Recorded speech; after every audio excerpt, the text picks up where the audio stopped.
Depuis très jeune, hein, depuis enfant, j'ai toujours vu un peu les habitats comme des êtres vivants, comme des êtres animés. C'est voilà une petite particularité de la manière dont je ressentais les habitats quand j'étais enfant. Et je les considère toujours comme des êtres vivants, des êtres animés. Et aujourd'hui, quand je parle de thérapie d'habitat, c'est la même thérapie qu'on peut avoir vis-à-vis de l'individu, sauf que là, je l'ai vis-à-vis de l'habitat, mais je l'ai aussi vis-à-vis de l'individu, puisque l'individu est dans l'habitat. Donc au final, j'interviens sur les deux.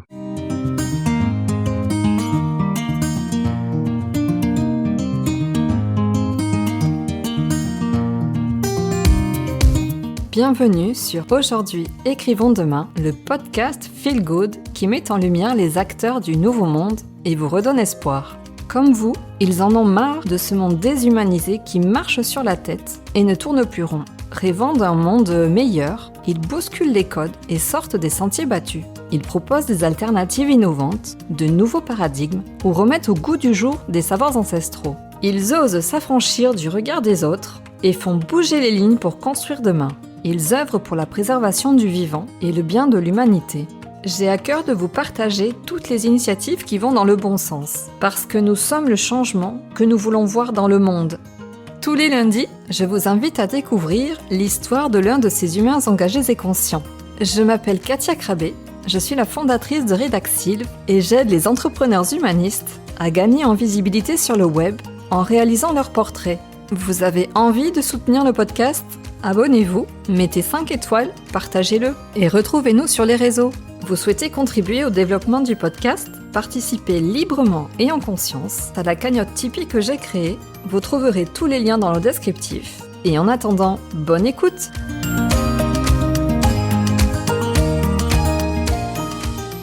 Aujourd'hui, j'ai la joie d'interviewer Éric Papin. Bonjour Éric. Bonjour Katia. Donc, on s'est rencontrés à la coopérative Interstice. Donc, il y a quelques temps, j'avais interviewé notre collègue Véronique Duhart. Tu es le fondateur de Alternative Feng Shui. Tu es thérapeute de l'habitat et de l'habitant. Oui, thérapeute des habitats et des habitants. Et des lieux et de des vie. lieux de vie, tout à Donc, fait. tu vas nous raconter tout ça. Comment vas-tu ? Très bien, et toi ? Très bien, ravi que tu sois là à mon micro. Moi aussi, enchanté Ouais. d'être aussi proche de l'océan. Et oui, on est à 500 mètres. C'est ça, fait du bien de le voir en arrivant. Donc. Tu es un amoureux de l'océan ? Oui. Déjà, je suis breton d'origine, donc j'ai passé beaucoup de temps près de la mer, beaucoup de liens avec la mer, d'activités sportives avec la mer. Et finalement, j'ai toujours eu un rapport à la mer très proche et j'ai toujours choisi mes lieux de vie aussi proches de la mer. Pas perdre ce lien-là. Donc voilà. Alors, aujourd'hui, on n'est pas là pour aller faire du surf.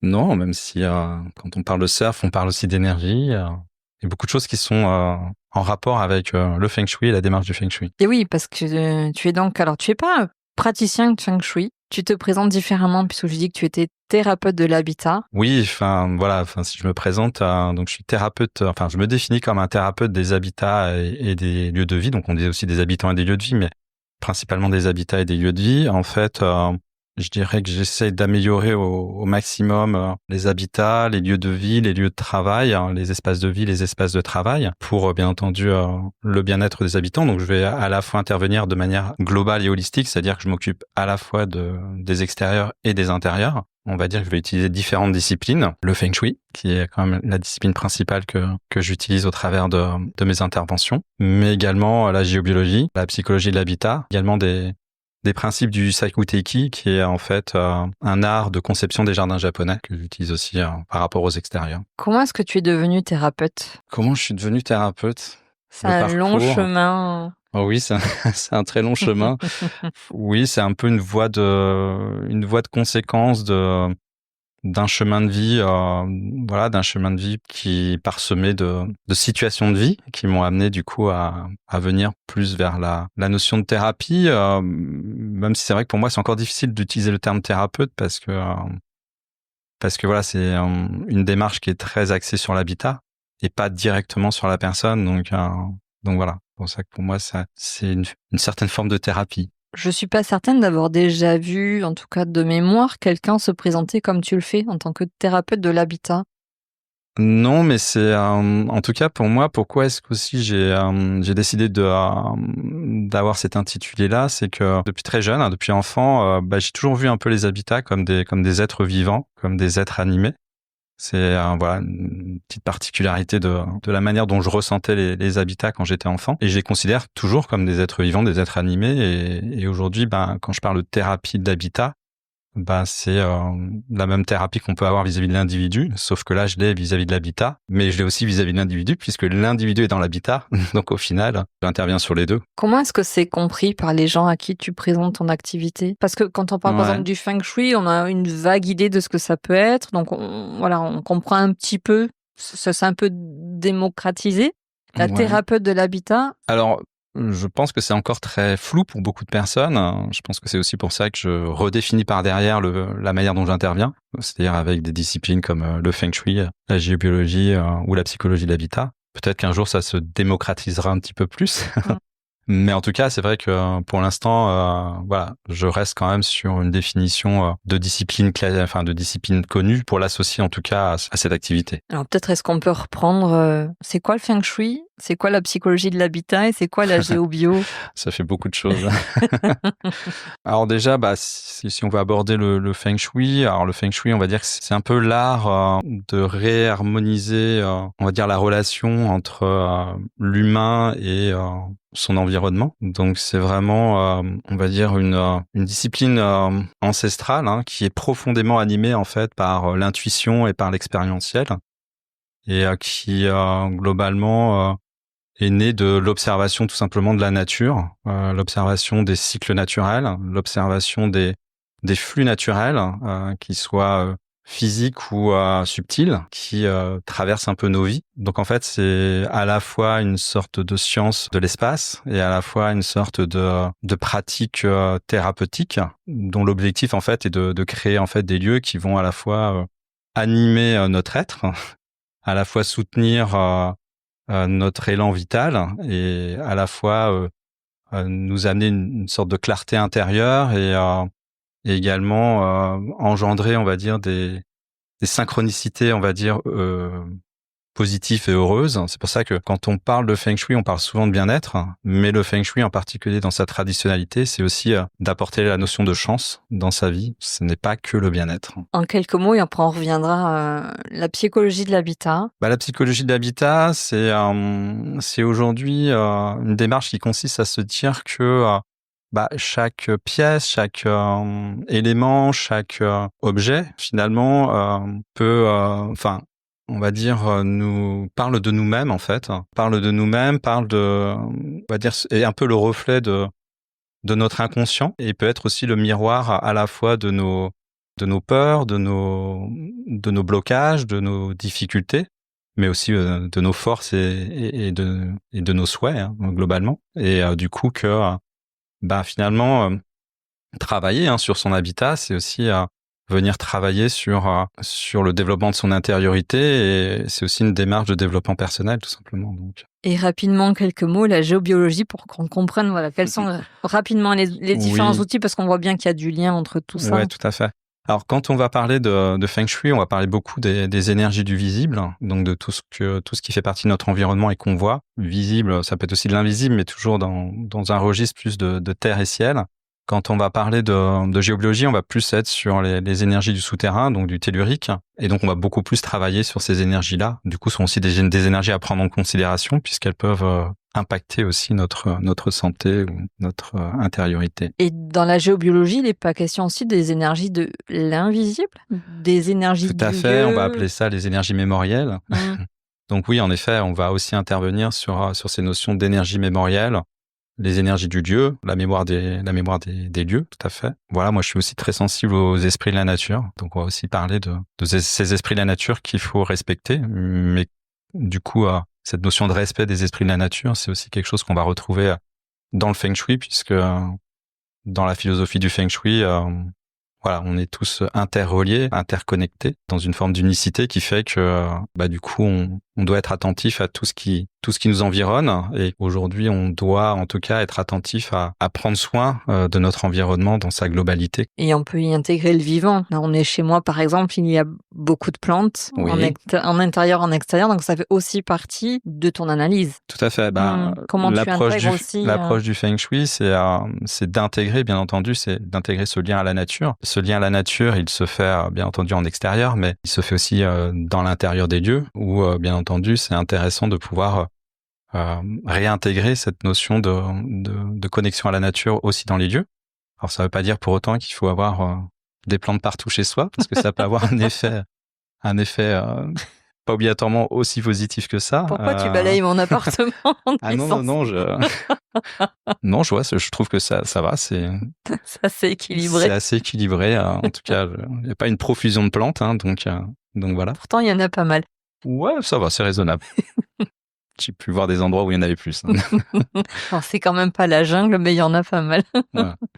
Après, je dirais que du coup, au travers du Feng Shui, on met aussi en évidence que chaque individu a ses propres énergies qui peuvent justement mettre en évidence que certaines personnes auraient peut-être besoin d'avoir plus de contact à la nature que d'autres, parce que dans leur équilibre énergétique, potentiellement, elles ont plus ce besoin de s'alimenter de ce qu'on appelle l'énergie bois, hein, donc puisque dans le Feng Shui, on a différents types d'énergie qui sont catégoriées. Donc, en tout cas, oui, on sent bien qu'effectivement, il y a une volonté de travailler finalement indirectement sur l'intériorité des habitants des lieux en travaillant sur l'intérieur de leurs habitats. Oui, alors c'est assez complexe parce que déjà aujourd'hui, quand on parle Feng Shui, beaucoup de gens, en particulier en Occident, relient le Feng Shui à l'intérieur de l'habitat. On considère en Feng Shui, c'est déjà que 70% des énergies qui sont à l'intérieur d'un habitat viennent de l'extérieur.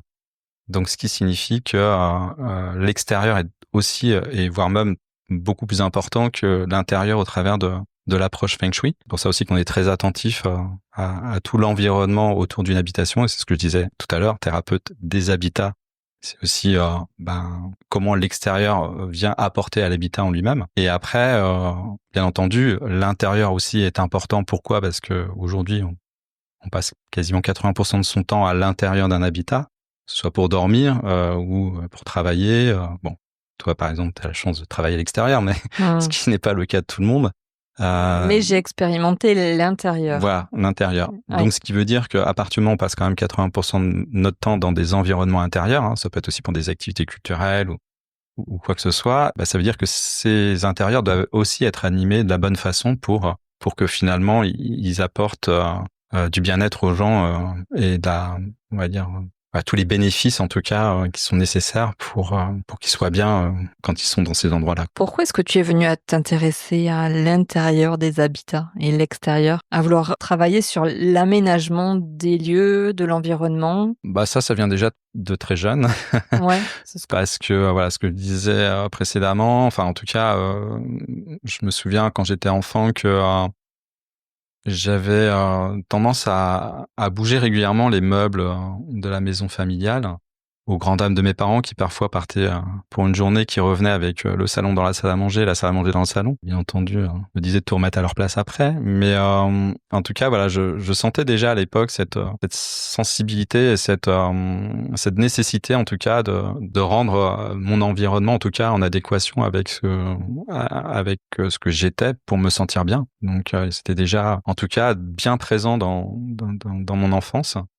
Et après, je me souviens aussi à l'adolescence, quand on commençait dans les cours de dessin à dessiner des habitations, à faire nos premiers croquis d'architecture. Mais je me souviens que c'était un moment qui m'avait beaucoup passionné, parce que quand je faisais ces croquis, je me projetais vraiment, je me projetais à l'intérieur, je me projetais à la manière dont les gens allaient ressentir cet intérieur-là.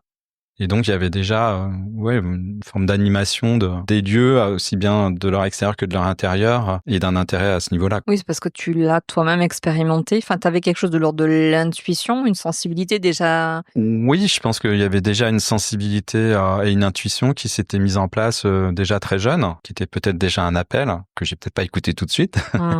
Mais en tout cas, oui, j'avais déjà cet appel-là, et aujourd'hui que je développe mon activité dans cette voie-là, je sens encore cet appel de plus en plus présent. Concrètement, ça se passe comment? Enfin, qui te sollicite? Comment tu travailles? Comment ça se passe? Comment ça se passe?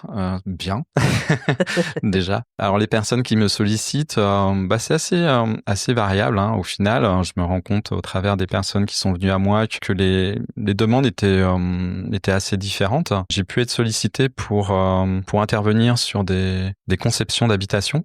J'ai tendance à dire que c'est un très bon point d'intervenir directement sur la conception de l'habitation parce que c'est là qu'on a le plus de marge de manœuvre en Feng Shui pour pouvoir justement rendre un habitat et son environnement, on va dire, dans des dispositions les meilleures en termes de dispositions Feng Shui. Donc du coup, voilà, c'était d'accompagner ces personnes-là tout au long de la conception de l'habitat et du jardin. Donc en travail et en relation avec les architectes, avec les paysagistes, hein, les accompagner aussi après dans l'aménagement de l'intérieur. Et puis après, j'ai eu d'autres sollicitations là plus pour intervenir sur des habitats existants pour du coup venir un petit peu redynamiser les habitats en question et parfois aussi redynamiser les habitants en question puisque je me suis rendu compte finalement qu'en réanimant finalement l'habitat, ça engendrait aussi une réanimation des habitants et des occupants.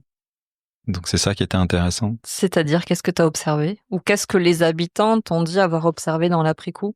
Un regain d'énergie, surtout ne serait-ce que dans la démarche, une démarche proactive où d'un seul coup ils vont s'associer à la démarche de.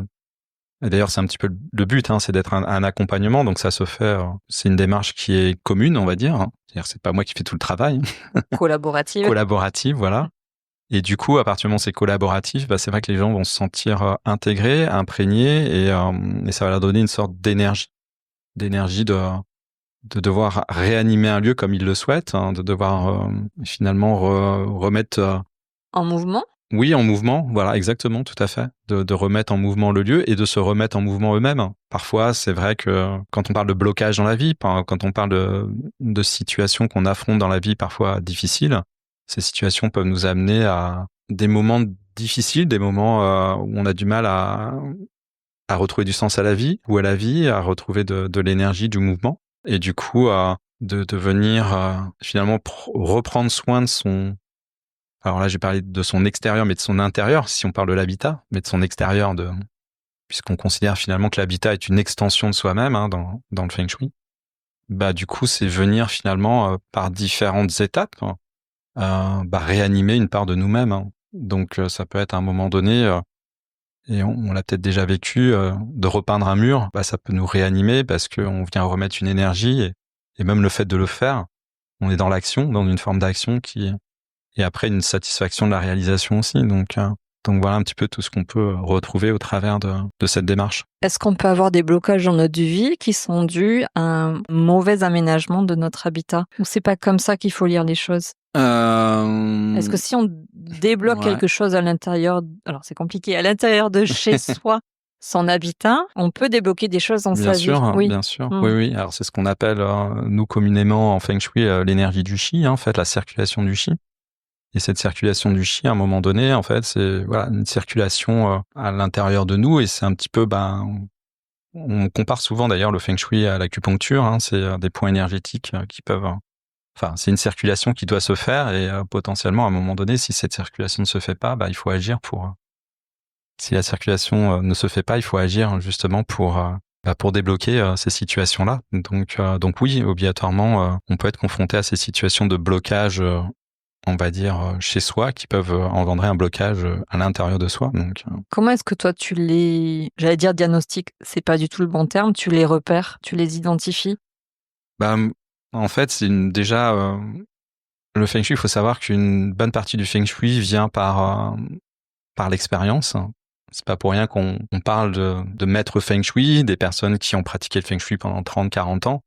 Parce que c'est par l'habitude, l'expérience, le contact avec l'environnement que petit à petit on appréhende mieux cet environnement et on va même aller au-delà de ce que l'on voit. D'ailleurs, on parle du Feng Shui comme la vérité des apparences parce que finalement, on va voir des choses que les gens ne voient pas. C'est-à-dire, à un moment donné, on arrive à une observation qui va au-delà de ce que certaines personnes peuvent voir d'un premier abord, par habitude, tout simplement, et aussi par discipline, expérience et connaissance, puisqu'il y a aussi quand même des connaissances dans le Feng Shui à avoir par rapport à tout ça. Comment est-ce que tu arrivais à repérer, identifier les Oui, blocages? alors moi j'ai aussi des petites astuces, puisque globalement, ce que je dis souvent à mes élèves dans le cadre de mes formations, c'est que moi quand je rentre dans un intérieur, ben je vais me mettre dans l'optique de me dire, bah si jamais il y a une inondation, comment l'eau va circuler? Est-ce que l'eau va circuler à un moment donné de manière fluide? Est-ce qu'à un moment donné elle va bloquer un endroit, elle va stagner un endroit?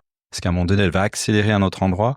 Et c'est ça qui va me donner un peu le rapport en fait à, on va dire, à la circulation au travers d'un lieu. Alors, je me marre parce que, alors moi j'étais précédemment psychologue et quand je me présentais, on me disait tout le temps, ah, tu vas m'analyser, tu vas lire dans mes pensées, etc. Ce qui avait le don de profondément m'agacer. Et avant que tu arrives, j'avais un petit stress en me disant, il va arriver, il va peut-être détecter des choses dans mon environnement. Et d'ailleurs, je t'ai fait la remarque à peine tu avais franchi pas de la porte sur voilà, qu'est-ce que peut-être tu avais perçu? Parce que voilà, est-ce que peut-être spontanément et intuitivement, comment dire, sans forcément chercher à l'analyser, mais tu perçois de toute façon des choses ou des zones qui pourraient être améliorées, réaménagées, etc. Oui, alors déjà, en général, je me mets dans les conditions pour. Oui. Donc, c'est-à-dire qu'avant que j'intervienne chez les personnes, je sais pourquoi j'y vais, je sais dans quelle intention j'y vais. Et c'est dans ce cadre-là que les intuitions peuvent assez facilement venir. D'ailleurs, des fois, c'est juste un regard qui va se poser sur un objet et du coup, je vais parfois poser des questions par rapport à cet objet. Voilà, et peut-être tirer la pelote de laine, comme on dit. Donc voilà, il y a des fois des choses qui peuvent être assez intéressante, voilà, quand on se focalise sur certains points particuliers ou certains objets en particulier. Donc voilà, mais en tout cas, il faut que je sois dans les conditions. En fait, voilà, c'est vrai que souvent, ça m'arrive d'aller chez les soirées entre amis où les amis me disent alors c'est Feng Shui chez moi ou pas. Bon, c'est comme si on demandait à un médecin dans une soirée, est-ce que tu peux me donner un topo sur ma santé? Non, enfin voilà, moi quand je suis en soirée pour profiter des gens, pas pour faire des analyses de l'environnement. Donc. Oui, si on te le demande, mais peut-être que spontanément, voilà, tu penses au regard qui fait que même sans Bien chercher, sûr, il peut m'arriver tu quand perçois même des choses. de percevoir des choses. Mais bon, tout ça, je le garde pour moi, bien sûr. Oui, parce que finalement, tu rentres quand même effectivement dans l'intimité des gens, c'est-à-dire rentrer à l'intérieur d'un appartement, d'une maison, Oui. ça révèle quand même beaucoup de choses. Oui, bien sûr, et je suis complètement conscient d'ailleurs que quand les gens font appel à moi, je rentre dans leur intimité, donc il y a aussi une notion de respect à avoir par rapport à tout ça, une sorte de confidentialité aussi. Mais oui, en effet, ouvrir son intérieur, c'est ouvrir une part de soi aussi. Oui, là, le parallèle, il est tellement évident. C'est évident, ouais, tout à fait. Ouais. Moi, j'avais noté, oui, tu dis que l'intérieur de son habitat reflète son intérieur. Mais oui, en fait. Ouais. Donc la manière, peut-être, si c'est encombré, si c'est plutôt minimaliste, si c'est le bazar, si c'est ordonné, si c'est propre, si c'est sale, si. Il y a tellement d'indicateurs, en fait. Ah oui, il y en a beaucoup, oui, qui donnent déjà beaucoup de pistes. C'est des pistes à travailler, qui sont intéressantes, qui permettent de poser des questions sur soi, sur comme on le disait tout à l'heure, sur peut-être nos blocages, nos peurs, nos difficultés.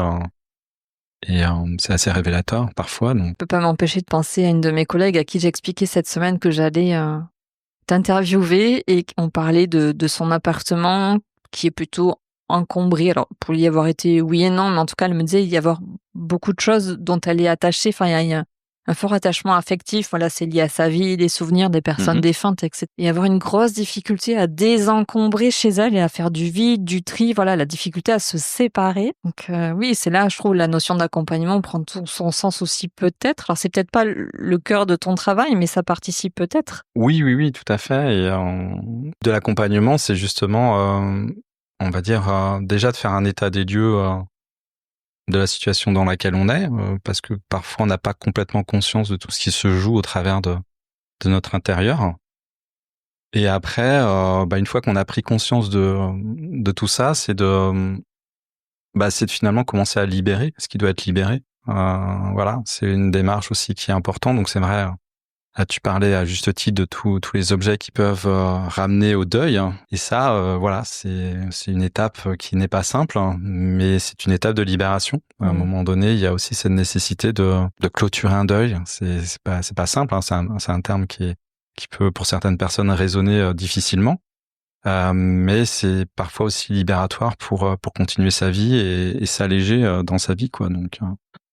Donc oui, c'est l'étape ultime du deuil, c'est-à-dire d'arriver à intérioriser, introjecter l'autre sans avoir besoin, d'avoir gardé sa chambre intacte, sans avoir débarrassé aucune affaire, aucun bibelot, etc. Peut-être se débarrasser des albums photos souvenirs, des cadres photos, Vas-y. Il y a une petite citation. Mais je sais que tu es adepte des citations en fin de parcours, mais du coup, je vais la sortir là maintenant. Mais il y a une citation que je trouvais très belle, c'est les souvenirs vivent dans nos cœurs, pas dans nos objets. Et je pense que ça, c'est pour moi, c'est une des citations qui pour moi me paraît être la plus juste, hein, et qui permet tellement de libération derrière. Ça résume un petit peu aussi tout cet attachement qu'on peut parfois avoir aux objets, alors que l'attachement principal, il est ailleurs, en fait. D'autant qu'ils sont porteurs aussi d'énergie. Oui, les objets, oui. Mm-hmm. On n'en parle peut-être pas suffisamment. Ils sont porteurs d'énergie et dans le cas d'un deuil, bien entendu que ils vont toujours nous ramener à une énergie qui va être pas l'énergie la meilleure, puisque ça va être l'énergie de la souffrance, souvent. Donc du coup, garder ces objets-là, c'est une forme de garder peut-être le souvenir de la personne, mais c'est de garder aussi toute la souffrance associée à sa perte. Et ça, bien entendu, c'est quelque chose à un moment donné qu'il faut libérer. Et il faut passer au travers de cette souffrance et passer au travers de cette souffrance et libérer tous les objets qui sont associés à la souffrance aussi. Donc. Puisqu'on est chez moi, je peux te donner un exemple perso. Vas-y. Alors, tu l'as pas vu, mais sur mon balcon, il y a un fauteuil qui appartenait à ma grand-mère que j'avais récupéré avant qu'elle décède. Et ce fauteuil, tu sais, c'est les anciens... ça ressemble c'est une imitation de fauteuil Voltaire, tu sais, clouté, là, en velours. Bon. Il était dans le coin à l'époque avec une plante et j'avais le canapé qui était poussé contre le mur, là, en fait. D'accord. Autant te dire que ça circulait pas, je pouvais pas faire le tour du canapé, etc. Une amie que j'ai qui est aussi dans le feng shui, un jour était venue pour autre chose et elle me dit « Ouh là là, mais tu sais, ce fauteuil-là, ce serait bien de pouvoir peut-être le sortir. » Je dis « Ah bon ?» Elle me dit « Oui, tu sais, les énergies, machin, là. » Je dis « Mais je suis pas prête. » Et puis, mon chat en a décidé autrement, a uriné sur le fauteuil. Les choses sont bien faites. Je n'ai pas d'odorat, donc je ne l'ai pas senti de suite. Et comme j'ai vu que la couverture qui était posée dessus était ramassée, je me suis bien douté qu'il y avait eu quelque chose. Donc je mets la main et là, je me rends compte donc que mon chat l'avait pris pour sa litière. Et je me dis, c'est quand même drôle. Donc je sors le fauteuil et là, tout d'un coup, il se passe quelque chose. Et je me mets en fait à repenser mon environnement. Le bureau qui était là au milieu, je bouge le canapé et tout d'un coup, j'ai senti à l'intérieur de moi quelque chose qui a bougé et j'ai senti qu'à nouveau, ça circulait, qui avait gagné de l'espace. C'était très curieux, en fait. Et je repensais, quand tu disais, quand tu étais petit et que tu bougeais tous les meubles de chez toi, effectivement, quand tu l'expérimentes, à un moment donné, tu sens que ça y est, tout est à sa place. Là, ça circule. Là, je suis bien. Là, j'ai plaisir à être là où je suis. Ça y est, il y a un équilibre de retrouver. Enfin, c'est assez étonnant à vivre. Oui, je te rejoins complètement. C'est assez étonnant à vivre, mais c'est aussi assez surprenant de voir à quel point le positionnement, moi je l'ai déjà expérimenté, le positionnement d'un canapé peut à un moment donné complètement libérer un espace, alors que c'était juste le positionnement d'un canapé. Donc oui, il y a des fois des actions qui peuvent paraître anodines et qui pourtant en vendent une réanimation du lieu ou vraiment un sentiment que quelque chose a vraiment changé et s'est dynamisé, quoi, tout simplement. Donc oui, là-dessus, on peut ressentir facilement ce genre de choses. Est-ce que tu as un exemple de ton côté qu'on pourrait partager tout en gardant l'anonymat, d'un changement comme ça? Justement, là, quand je parlais justement de changement de canapé, j'avais en tête une cliente que j'ai eue il y a pas très longtemps, où quand je suis rentré dans son habitat et que j'ai vu son environnement, la première chose qui m'a interpellé, c'était la position du canapé, qui pour moi engendrait une sorte de blocage de circulation entre le salon et la salle à manger. Donc vraiment, on avait ce ressenti de blocage. En plus, elle avait des plantes qui étaient suspendues et qui bloquaient aussi ce passage-là. Bon, il y avait d'autres éléments aussi, donc on a travaillé sur l'ensemble, mais en particulier, moi, je lui ai suggéré, bien entendu, je suis toujours dans des suggestions, je suis pas dans l'imposition, donc il faut aussi que la personne soit, entre guillemets, d'accord avec la démarche qu'elle entreprend, qu'elle soit aussi partie prenante de cette démarche.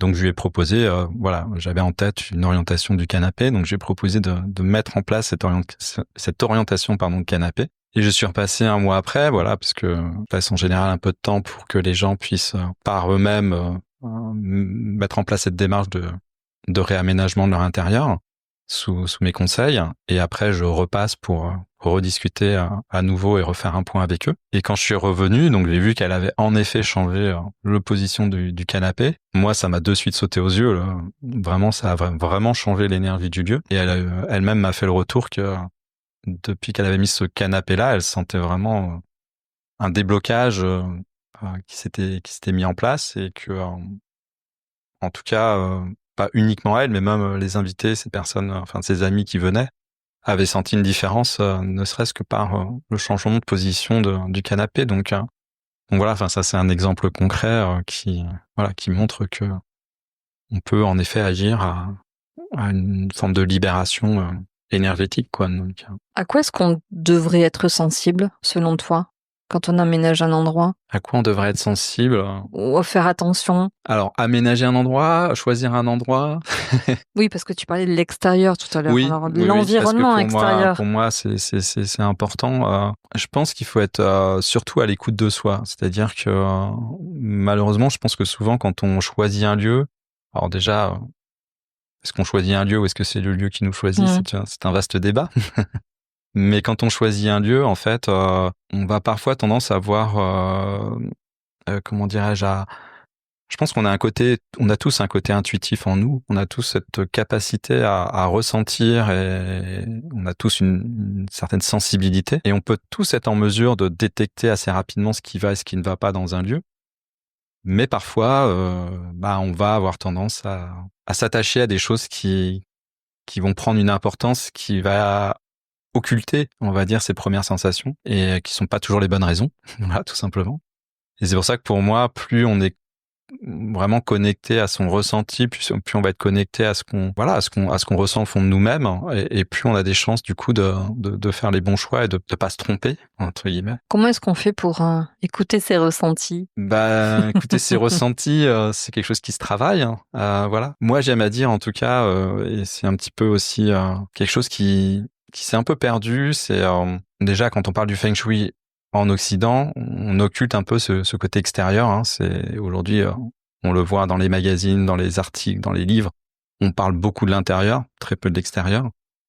Mais ce dont on parle encore moins et qui pour moi est fondamental, c'est toute la philosophie associée au feng shui. C'est-à-dire que aborder le feng shui sans sa philosophie, pour moi, c'est pas vraiment aborder le feng shui. Et la philosophie du feng shui, qui est basée sur le taoïsme, en fait, c'est une approche qui est une approche pour moi qui est très vertueuse et qui amène justement à être beaucoup plus connecté à soi-même, à ses ressentis et connecté avec son environnement et à ce qui nous entoure. Et c'est ce vers quoi il faut j'aime pas le il faut qu'on, c'est ce vers quoi il est intéressant d'aller, c'est d'aller vers finalement à nouveau un développement de soi comme on pouvait l'être il y a peut-être des milliers d'années, où on était beaucoup plus connecté à nos ressentis humains, parce qu'il fallait qu'on le soit, parce que parfois il y avait le danger et il fallait qu'on parte. Mais à la fois, on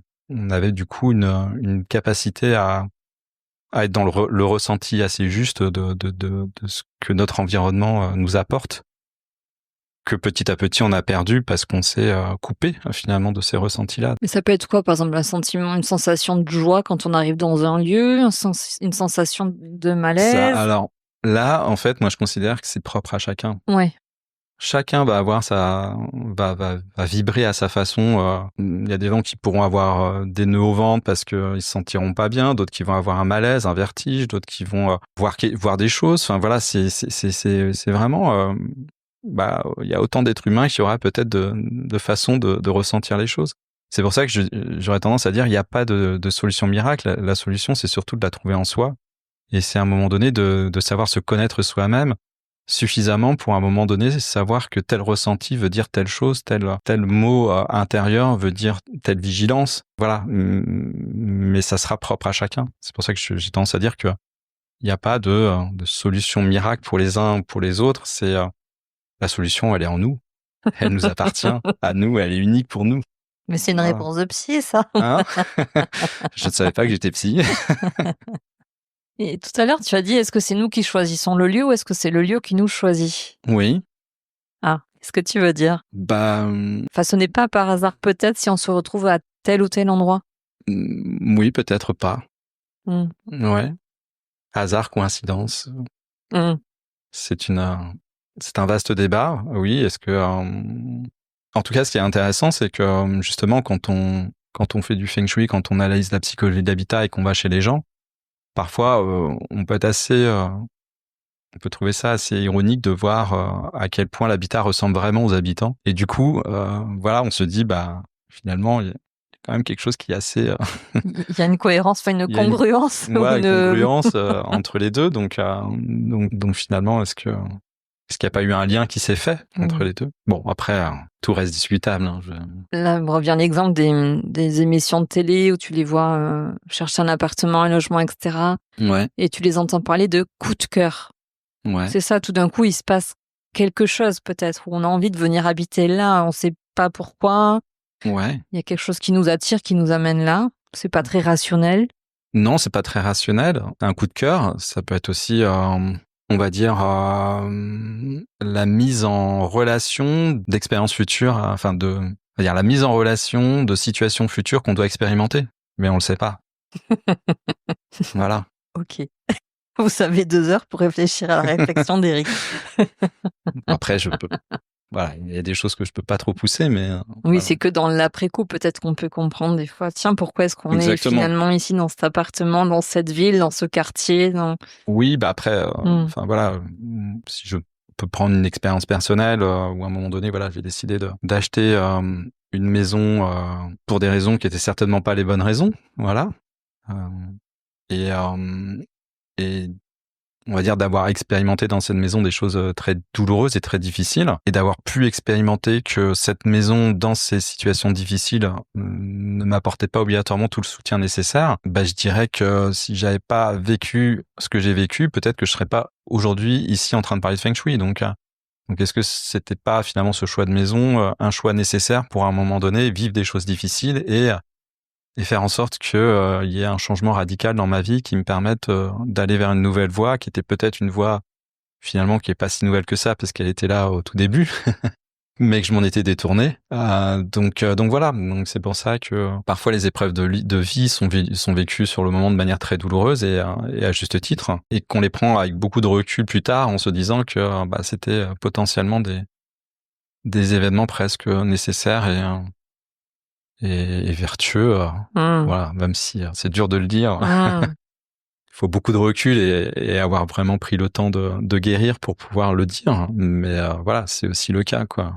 Mais comme si tu n'étais pas suffisamment écouté petit, parce que je garde toujours en mémoire la réflexion de Mindus qui disait que, donc il est artiste sculpteur, mais plutôt maintenant dans tout ce qui est vibratoire, et qui à un moment donné dans sa carrière, lui aussi il a eu des revirements de situation, il a changé de voie professionnelle, il était cadre commercial dans la métallurgie, si je dis pas de bêtises, avant de devenir artiste. Parce qu'il a eu un accident cardiaque. Donc là, il s'est posé la question aussi de, voilà, c'est quoi ma vie, qu'est-ce que je fais, etc. Et à force de se poser des questions, il est devenu artiste. Et il s'est reconnecté petit à petit aussi quand il est devenu aussi artiste dans la spécialisation, on va dire, vibratoire. Qu'est-ce qu'il animait quand il était petit? Qu'est-ce qu'il faisait quand il était petit? Il dessinait les dessins qu'il fait aujourd'hui sur ses sculptures. Et toi, tu dis aussi que tu reviens à faire ce que tu faisais quand tu étais enfant. Donc c'est comment des fois, la vie, elle nous fait vivre des choses très difficiles, des fois, pour nous reconnecter à peut-être ce qui nous animait quand on était petit, qu'on a perdu de vue, quoi. Tout à fait. Et ça me fait rebondir sur le fait que c'est peut-être important aussi de savoir à un moment donné qu'est-ce qui nous a animés quand on était petit. Peut-être qu'aujourd'hui, ce qui nous anime quand on est petit, quand on n'est pas encore trop formaté, trop dirigé, est-ce que c'est pas finalement ce qu'on est réellement. Elisabeth Borne a la raison de se préoccuper et de dire que finalement, c'est dès la maternelle qu'il faudrait se préoccuper de son avenir professionnel. Exactement. C'est peut-être là qu'on est plus en mesure de savoir quel est notre avenir professionnel, d'ailleurs. En fait, Elisabeth, elle a tout compris. Elle a tout compris, ouais. Elle est beaucoup reprise sur les réseaux, mais finalement, elle a tout compris. Donc, trêve de plaisanterie, c'est vrai que la vie t'a, malmené, tu as vécu des choses difficiles.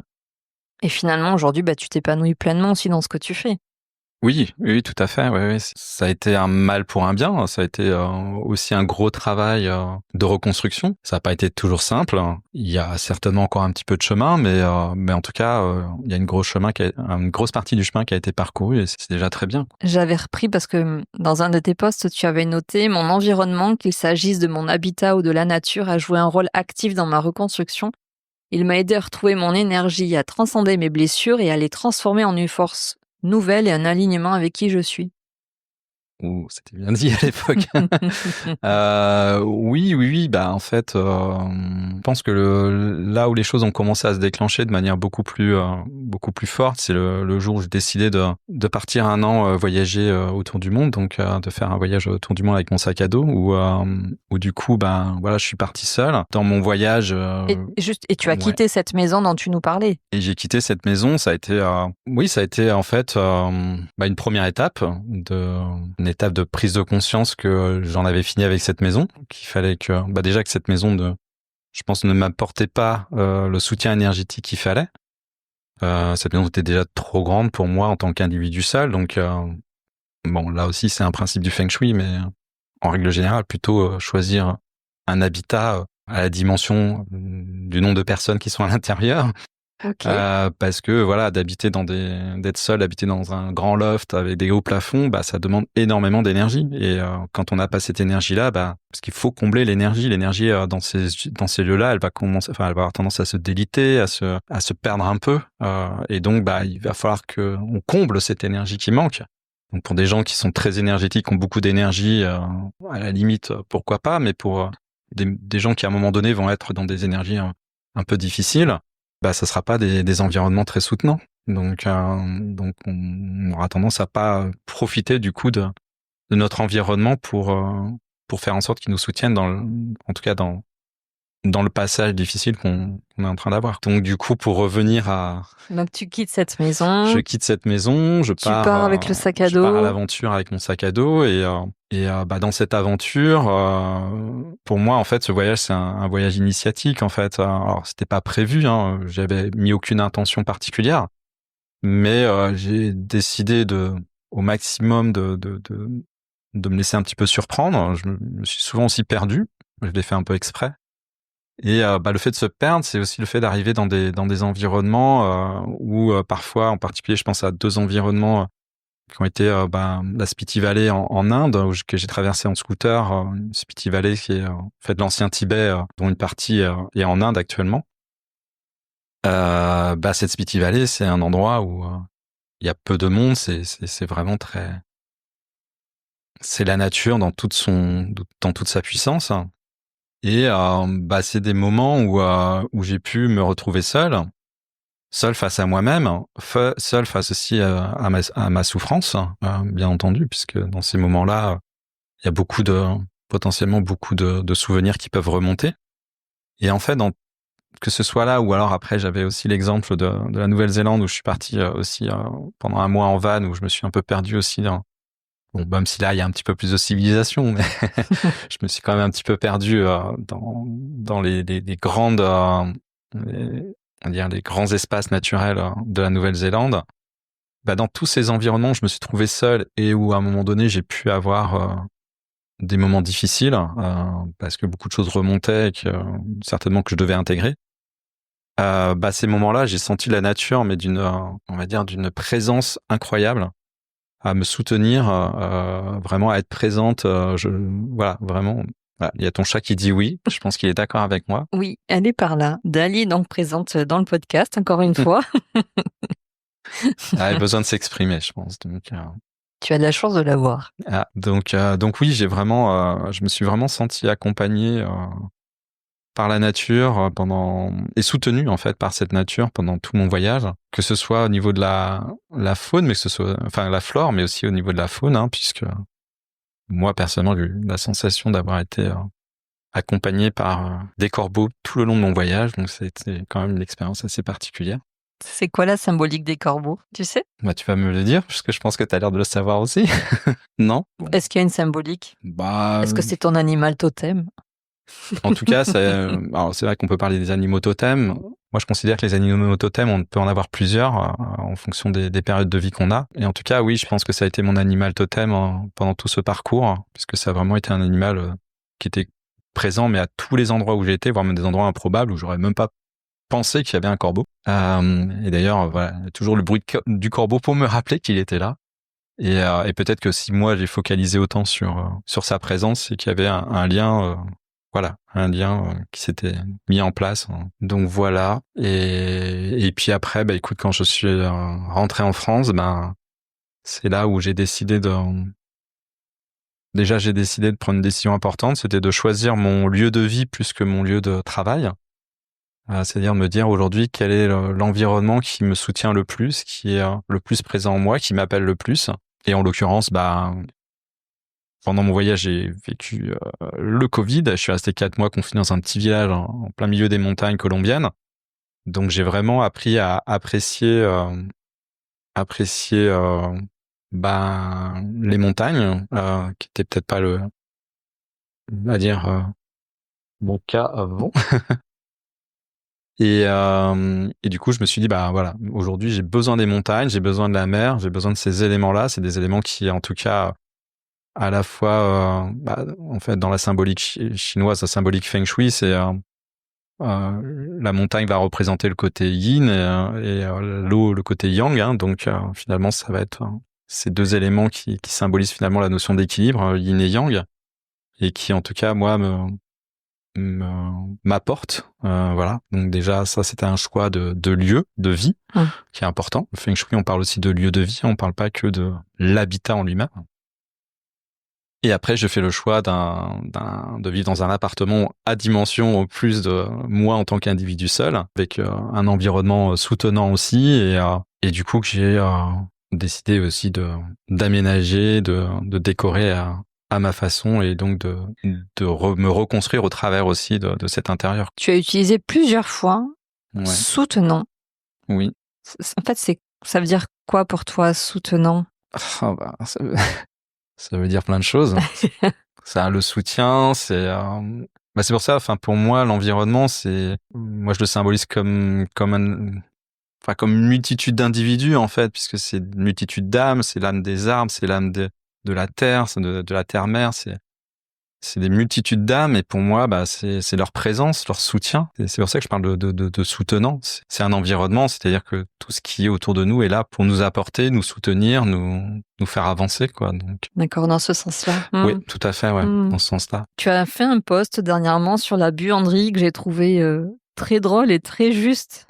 C'est vrai que tu fais pas mal de posts où tu fais des parallèles entre des fois ton histoire de vie et ton activité. Et puis là, voilà, c'était celui de la buanderie que je trouve aussi intéressant sur l'analyse que tu fais. Voilà, que chaque pièce finalement, tout peut avoir entre guillemets une symbolique où on peut s'interroger sur la signification des lieux, des pièces, des objets. Bien sûr, tout à fait. Chaque pièce a une signification au final. Hein. C'est un petit peu le registre de la psychologie de l'habitat au final. Hein. Donc, et en effet, alors, je vais pas trop en dire parce que c'est un petit peu un projet que j'ai au fond de moi-même qui est le projet de... Spoiler alors, mince. Voilà.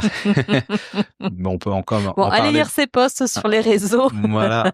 Mais bon, globalement, voilà, c'est qu'aujourd'hui, en effet, à travers l'analyse de l'habitat, à travers l'analyse des pièces, on peut en effet venir travailler sur des parts de nous-mêmes, donc, et se poser aussi des questions sur son mode de vie, son mode de fonctionnement, et potentiellement, des questions introspectives entre guillemets qui peuvent nous permettre d'avancer aussi sur certains sujets. Ok, on n'en dira pas plus. C'est juste que voilà, c'est un projet autour du deuil d'ailleurs, hein, donc mais pour l'instant qui est en phase de maturation. Donc. Ok. Est-ce que tu as des projets? Est-ce que tu veux nous dire quelque chose sur tes accompagnements, tes projets ou tes formations, parce que tu proposes aussi des formations? Oui, tout à fait. Que là, je vais relancer en fait ma formation pour l'année prochaine, hein, puisque aujourd'hui, donc, je ne fais pas qu'intervenir auprès des personnes. Ça me tient à cœur aujourd'hui de transmettre en fait un savoir que j'ai pu acquérir auprès d'une maître feng shui chinoise sur du feng shui beaucoup plus traditionnel, que j'associe maintenant aussi à ce que j'appelle un peu du feng shui moderne par rapport aussi à ce que je peux expérimenter au travers de nouvelles approches, comme la psychologie de l'habitat. Donc aujourd'hui, c'est vrai que je propose une formation qui allie à la fois feng shui traditionnel, qui allie à la fois feng shui moderne, et puis j'intègre aussi un certain nombre d'activités comme la géobiologie, bien entendu, pas aussi approfondie peut-être qu'une vraie formation en géobiologie, mais qui permettent de faire le rapprochement et la relation entre ces deux disciplines. Et puis voilà, je parle aussi un petit peu de Seiku Teiki, de chromothérapie, enfin voilà, d'un certain nombre de disciplines, on va dire, environnantes. Et du coup, c'est une formation qui se passe sur à peu près un an, enfin, on va dire 10 mois, voilà, c'est pas tout à fait un an, sur 6 cycles, voilà, qui permettent d'aborder et de former au Feng Shui, que ce soit des professionnels de l'habitat, hein, qui ont envie aujourd'hui peut-être déjà dans un premier temps de se différencier un peu de leurs concurrents, mais également peut-être qui ont envie de sentir un alignement différent, sentir peut-être une animation différente dans leur façon de pratiquer. Et ça peut être aussi pour des personnes qui sont en reconversion, qui souhaitent aller vers un métier qui ait du sens pour eux, toujours lié à l'habitat, voilà, qui soit en cohérence avec leur chemin de vie tel qu'ils l'envisagent, quoi. Donc les inscriptions vont commencer. Et la prochaine session de formation a lieu début septembre. Et c'est un peu mon objectif, qui est quand même un nombre limité, puisque je fais ma formation présentielle. Vraiment, pour l'instant, ça me tient à cœur de faire les choses en présentiel, même si aujourd'hui on est à l'heure du distanciel. Parce qu'en plus, dans le Feng Shui, je considère qu'il y a quand même une nécessité de pratiquer sur le terrain pour appréhender un peu tous ces concepts. C'est pour ça que ça me semble important de faire cette formation en présentiel. Donc voilà ce que je pouvais dire un petit peu des projets du moment. Comment est-ce qu'on peut communiquer avec toi? Où? Alors on me trouve partout. Oui, partout, énergétiquement. On trouve sur Internet, donc sur le site alternativefengshui.com, et puis après sur les réseaux sociaux, Instagram, sur LinkedIn, où je peux aussi diffuser certains posts, comme tu as pu en découvrir certains. Et puis j'en profite aussi pour dire que sur mon site Internet, vous pouvez avoir 10 conseils pour aménager votre entrée.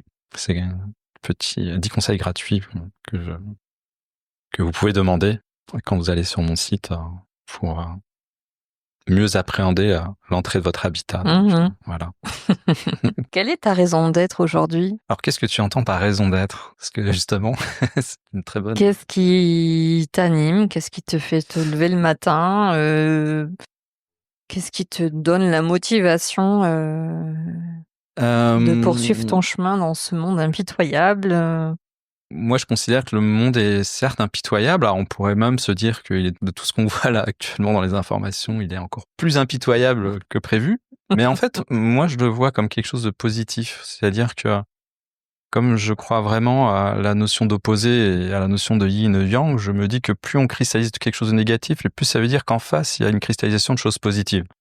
Donc, ça veut dire que pour moi, c'est qu'il y a aussi des choses très positives qui se développent, et qui du coup vont venir malheureusement en contrepartie développer des choses encore plus négatives. Donc finalement, si on regarde les choses de cette manière-là, c'est pas si mauvais que ça. Pas pour rien que tout ça se cristallise du mauvais côté. C'est aussi parce qu'il y a de très belles choses qui se cristallisent du bon côté. Donc ça, c'est mon côté positif de vision. Alors, quel pourrait être c'est peut-être ton pourquoi, tu vois, ta raison d'être, ton pourquoi? Est-ce que tu sais?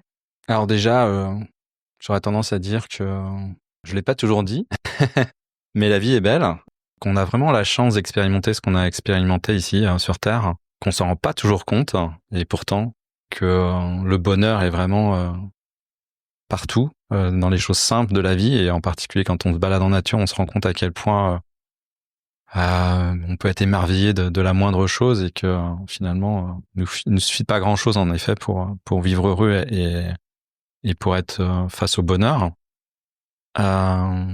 Et j'aurais tendance à dire que ce qui m'anime aujourd'hui, c'est de continuer à essayer de profiter de ces instants, des simplicités de la vie, et surtout de continuer mon chemin, de continuer mon animation, de faire le bout de chemin que je peux faire aujourd'hui sur cette terre, et de le faire au mieux de ce que je peux faire, et le plus en adéquation avec qui je suis, et d'essayer d'aller de plus en plus vers qui je suis, au plus profond de moi-même. C'est pas simple, mais voilà, ça reste, je pense, quelque chose qui m'anime. Et quelles sont les valeurs qui te portent? En fait, les valeurs qui me portent, c'est je pense, des valeurs que j'essaie de m'appliquer à moi-même. Alors, j'ai l'impression que des fois, c'est plus facile de les appliquer à l'extérieur qu'à l'intérieur. Mais c'est des notions de respect. C'est beaucoup de choses, d'ailleurs, des valeurs que j'ai appris, certes, au travers du Feng Shui, mais au travers de tout le vécu, de tout ce que j'ai pu vivre au travers de ma vie. Des valeurs aussi qui ont été inculquées par mes parents, que je remercie beaucoup pour m'avoir, en tout cas, inculqué des valeurs qui aujourd'hui ont beaucoup de sens pour moi. Donc des valeurs de respect, des valeurs de bienveillance, des valeurs d'empathie, des valeurs de partage, des valeurs bon, c'est déjà pas mal.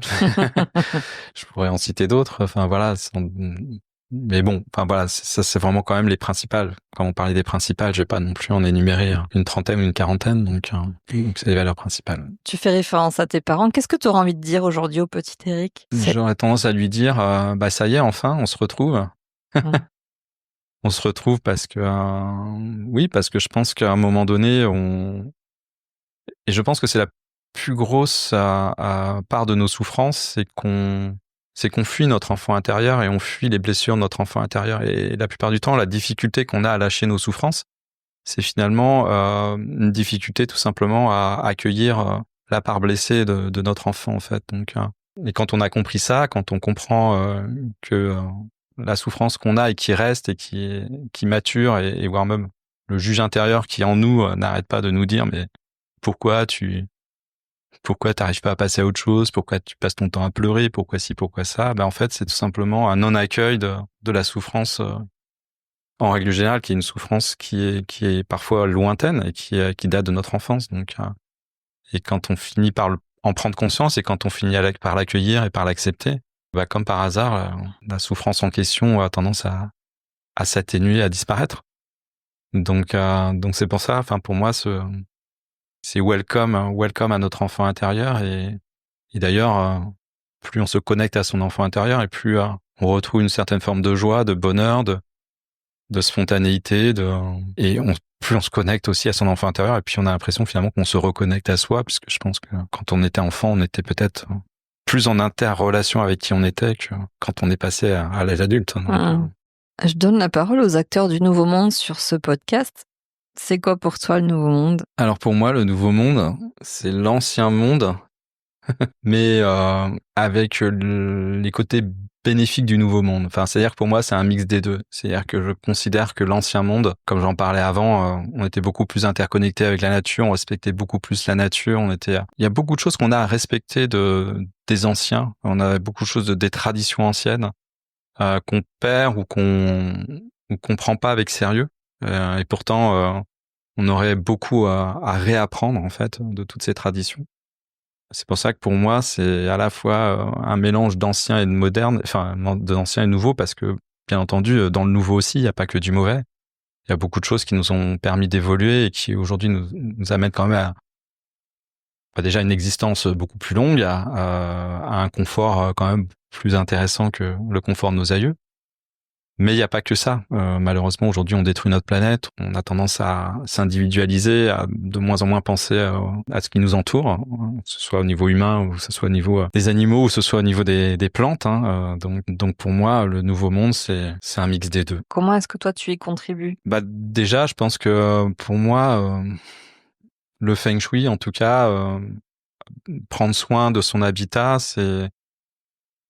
et la philosophie du Feng Shui, j'en parlais, le taoïsme, c'est revenir sur des bases de respect, de son environnement. En fait, dans le taoïsme, on parle par exemple de l'unicité, du principe d'unicité, où on est tous interreliés, on est tous un, on est un et on est tout. Donc ça veut dire que la nature est une part de moi, les animaux sont une part de moi, les insectes sont une part de moi, l'humain qui est en face de moi est une part de moi. Et quand on l'a vraiment intégré dans sa conscience, qu'on l'a intégré dans ses cellules, on a du mal à aller faire on a des difficultés à aller faire du mal à tout ça, parce que on sait que quand on le fait, c'est à nous qu'on fait du mal. Donc, bon, malheureusement aujourd'hui, tout le monde n'a pas cette conscience-là, mais plus on arrivera à amener les gens vers cette conscience, et là, c'est mon côté peut-être un peu optimiste, mais plus potentiellement, les individus changeront et le monde autour de nous changera, tout simplement. Donc, pour moi, en tout cas, aujourd'hui, le Feng Shui, dans sa philosophie, on n'est pas rentré trop dans le détail de cette philosophie-là, mais pour moi, elle est importante. C'est une philosophie vraiment qui va dans le bien-être des gens, dans le respect des gens, dans les valeurs dont j'ai pu parler avant, et des valeurs que j'ai, moi, à nouveau envie de communiquer, à nouveau envie de porter, et j'espère, en formant aussi les gens autour de moi, que les gens vont intégrer cette façon de voir les choses, cette philosophie-là, vont aussi l'intégrer auprès des personnes autour, et que ça fera un effet boule de neige d'une manière générale pour que petit à petit ça fasse son chemin. Voilà. On arrive à la fin de l'interview. Alors justement, est-ce qu'il y a une question que je ne t'ai pas posée que tu aurais aimé que je te pose? On a déjà parlé de pas mal de choses. Non, je pense que c'était quand même assez complet, hein. Et est-ce que tu souhaites nous dire quelque chose de plus avant qu'on termine l'interview sur le portrait chinois? Moi, ce que je peux dire aujourd'hui, c'est que je considère aujourd'hui que le Feng Shui, on pourrait le définir comme, moi je pourrais le définir par l'écologie sacrée qui s'applique au lieu. Voilà. Ce que je veux dire, c'est qu'aujourd'hui, on voit qu'il y a eu vraiment une grande mouvance, et c'est très bien, au niveau de notre alimentation. D'une manière générale, on a encore beaucoup d'efforts à faire, mais au niveau, on commence à prendre conscience du fait de prendre soin de la planète, enfin voilà, de prendre soin finalement de son environnement. Je trouve qu'on est quand même encore assez timide sur l'habitat, et sur aujourd'hui notre relation à l'habitat, et de faire des choix beaucoup plus beaucoup plus forts sur le type d'habitat dans lequel on veut vivre. Oui, mettre plus de conscience. Mettre plus de conscience, en particulier quand je vois les projets immobiliers qui voient le jour avec des immeubles de moins en moins qualitatifs, de pire en pire. Je me dis, à un moment donné, c'est pas possible. À un moment donné, c'est comme la malbouffe. On a accepté de mal manger. Pourquoi aujourd'hui on accepte d'être mal logé? C'est un petit peu peut-être le message un peu coup de gueule que j'ai envie de dire. C'est que je pense qu'il est peut-être temps à un moment donné aussi de venir changer, de venir mettre du poids en tout cas dans tout ce qui est dans le registre de la construction et de notre environnement et de notre habitat, sur lequel pour moi je pense qu'il y a beaucoup de chemin à faire pour aller vers revenir sur la simplicité, le qualitatif et l'énergétique. Voilà, tout simplement. Je fais juste une toute petite parenthèse parce qu'il va falloir qu'on termine. Mais tout à l'heure, je pouvais pas m'empêcher aussi de penser à toutes les structures où j'ai travaillé. De nombreux établissements étaient récents, avec par exemple, tu vois, des cantous, des unités Alzheimer, donc fermées. Et c'est vrai qu'il y avait des projets qui paraissaient complètement aberrants, pourtant réfléchis en amont avec des architectes, etc. Et je me disais, mais tu aurais eu aussi tellement ta place à ce moment-là pour réfléchir à l'aménagement des lieux. Enfin, voilà, il y a une place vraiment, pour tout type de structure. Enfin, on parle de l'habitat individuel, mais il y a tous ces établissements aussi d'accueil. Enfin, il y aurait une grande réflexion à mener aussi. Tout à fait. Alors, il y a des prémices, hein, parce que aujourd'hui, on voit des disciplines qui voient le jour, comme la neuroarchitecture, comme la biophilie, qui sont, c'est peut-être des mots un peu nouveaux pour certaines personnes, mais qui finalement sont aujourd'hui des disciplines qui reprennent finalement les principes du Feng Shui. Sauf qu'aujourd'hui, ils s'appuient sur des études scientifiques, en particulier relatifs aux neurosciences, où ils ont décidé, pour une fois, d'analyser, on va dire, l'influence de l'habitat sur l'individu. Et ces études sont hyper intéressantes parce qu'elles ont permis de mettre en évidence, pas rentrer dans les détails médicaux ou techniques, mais ont permis de mettre en évidence, en tout cas, toute l'importance aujourd'hui d'un environnement sur l'individu, sur sa capacité à, tu me parlais de centres médicaux, mais sur la capacité à guérir, sur capacité, on voyait, ils ont fait des études sur les écoles, la capacité à mieux se concentrer. Ils ont fait des études sur les entreprises, le fait que du coup ça allait permettre Dans les entreprises, moins de maladies, d'arrêt maladie, moins d'absence, que ça allait permettre moins de turnover, parce que les gens, voilà, à un moment donné, se sentent mieux dans un environnement. Donc, on n'en parle pourtant jamais dans la qualité de vie au travail aujourd'hui. Et pourtant, voilà, il y a quand même maintenant des études qui ont vu le jour grâce justement à ces nouvelles disciplines.